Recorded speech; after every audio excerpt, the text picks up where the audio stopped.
Time now for today's Focus Report, for which we head to Burma. Now, the Rohingyas are considered by the UN as the world's most persecuted minorities. Their problems largely ignored by the rest of the Burmese population.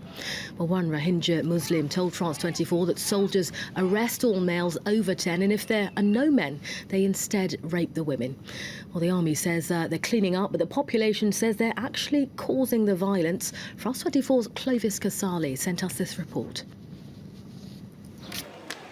At the end of this discreet alley lies Rangoon's only Rohingya mosque. It's named Rakhine after the state where these men come from, Muslims on their guard. Look, they removed the letters that formed the name of our mosque. We've now put up a CCTV camera. I've been told monks did that. People were saying there should be no Muslims in Rakhine State. Sorry, but it could be dangerous for us if I say more. The Rohingya Muslim ethnic group faces widespread discriminations in a country dominated by Buddhists. The United Nations say it's the world's most persecuted minority. Close to 1 million Rohingya live in the Rakhine state in difficult conditions and deprived of the right to move freely. Mong Nu is a Rohingya politician whose party's offices were recently searched by police. For no reason, he says. He speaks as often as possible to his family stuck in Rakhine, including his 92-year-old mother. He's extremely worried with the army carrying out a large-scale offensive after a police unit suffered a deadly attack in October. Authorities spoke of an act of terrorism from Rohingya men, and the military's response led 70,000 people to flee to neighbouring Bangladesh. Soldiers arrest all males who are over 10 years old. When there are no men, they rape the women. They claim they're cleaning up the area, but it's the violence they're committing that's pushing people to flee. Our situation is worse than ever. Aung San Suu Kyi does nothing for us. I believe that now in Burma, there are in fact two different and distinct governments in power. Nobel laureate Aung San Suu Kyi governs with the army, and they've dismissed allegations of human rights violations. In January, the government launched for the first time an investigation after this video was leaked on social media. It showed troops deployed in northern Rakhine beating an unarmed Rohingya man. The footage had little impact on public opinion in Burma, a country stuck in decades of civil war. The town of Bago was once the capital of the kingdom. Like elsewhere in Burma, it appears most of the people have turned their backs on the Rohingya. The Muslim minority is also denied citizenship, accused of having migrated from Bangladesh. I support the army. They do what they have to do. If these people don't want peace, then the army just has to fight them till the end. While we film, undercover policemen head towards us, as well as the regional chief of the Ministry of Information.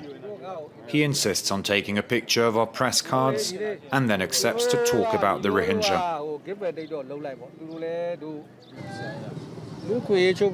Well, you know, our country still has a limited knowledge about human rights. That's why we shouldn't use that framework when looking at possible violations. We're still learning.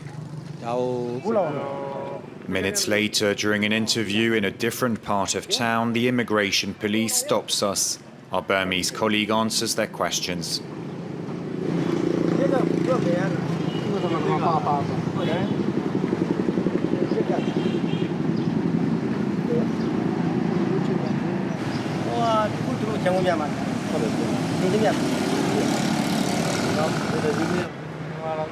Forces will then call us several times to know exactly where we are and where we're going. Authorities appear increasingly keen to monitor the work of journalists in Burma. It remains impossible to travel to northern Rakhine, where events sparked criticism from abroad. Some in the international community have also expressed concerns over the growing violence, with the murder end of January of a Muslim figure. Yukoni was a prominent lawyer close to the ruling NLD party. He was shot by a hitman outside Rangoon's airport, and thousands from all communities gathered for his funeral. For all of us in this country, Yukoni was a guide on the road towards democracy. That's why we just all feel so sad.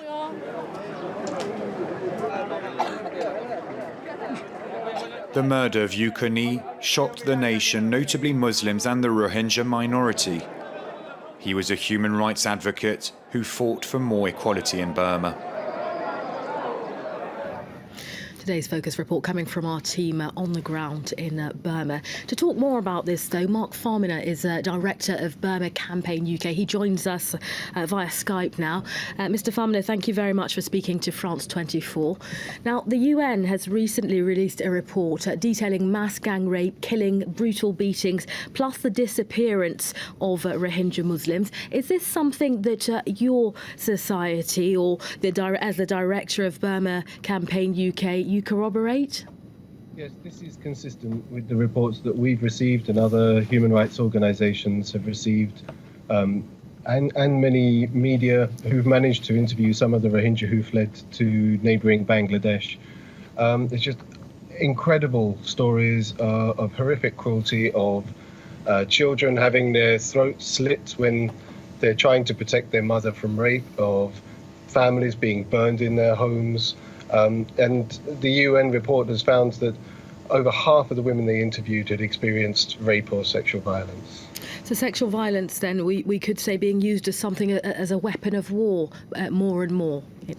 It is, and this is consistent with what the Burmese army has been doing for decades against other ethnic minorities in the country. So there's a pattern that this is how the Burmese army operates. It targets civilians, it burns villages, they use rape as a weapon of war, they execute people arbitrarily and torture them as well.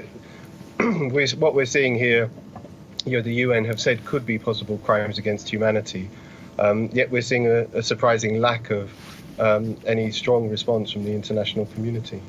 Now, Burma security forces have a very clear response to this. They say these are clearance operations, in fact, needed to increase security in certain areas, certainly Rakhine State.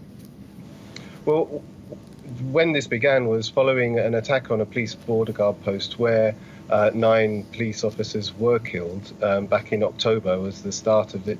This was the response from the government and the military to this. But there's no evidence that there is any serious organised armed insurgency. We've had 70,000 people flee to neighbouring Bangladesh alone in response to only 2 incidents of violence that have taken place. So it's completely disproportionate. And at the same time, as the military are committing these abuses, you've got the government of Burma denying that they're even taking place. I mean, you touched on people fleeing there to Bangladesh. One of the reasons that the government has said that they're going to be denied citizenship in many senses. How are people living when they cross over into Bangladesh? Well, unfortunately, Bangladesh treats the Rohingya refugees in quite an appalling way. Very few are allowed official refugee status. Some of the Rohingya who fled to Bangladesh in recent years have described being shot at as they try to cross the river to try to prevent them from entering. And the Bangladesh government's latest plan is to try to move many of these Rohingya refugees to what is effectively a mud bank, a new island off the coast of Bangladesh, which is underwater for part of the year, and to place them all there because the government of Burma refused to take them back. Mr. Farmer, I think you saw that report there that we all just watched. One Rohingya Muslim saying that the government is doing absolutely nothing to help them. A serious allegation, some may say. Again, does that corroborate what you're hearing from people on the ground? Yes, and it's not just that the government is doing nothing to help. They're actually defending and protecting the Burmese army who are committing these offences. Aung San Suu Kyi, the effective ruler of the government, her official Facebook page has been having constant reports denying the human rights violations, even with flashing signs saying fake rape. So the propaganda that's coming from the government is telling the people in the country that these human rights violations are not taking place, that it's all false foreign conspiracies, which is not the case at all. And this isn't what we would have expected from what's now an elected NLD-led government, the party that's fought for human rights and democracy in Burma for 20 years, now denying the rights and denying abuses are taking place against the Rohingya minority. Now, Aung San Suu Kyi has recently said she intends to investigate these claims. For your organisation, it's simply not enough, one would imagine. Well, the investigation that she has created into these human rights violations has already published an interim report which said there's no evidence of these human rights violations, that they can't be substantiated. And it's led by a former general who himself has been linked with multiple human rights violations. So it has no credibility at all, which is why we're saying that we now need to see the United Nations establish its own independent commission of inquiry. The UN High Commissioner for Human Rights has just today come out and saying that this is what's needed. We can't rely on the government of Burma or the military to investigate these abuses. It needs now to have an independent international investigation, and we need to see the US, the European Union and other international organisations starting to come on board, because so far their response has been virtual silence on this issue. OK, Mark Farmaner, you're Director of Burma Campaign UK. Thank you very much for your time this afternoon.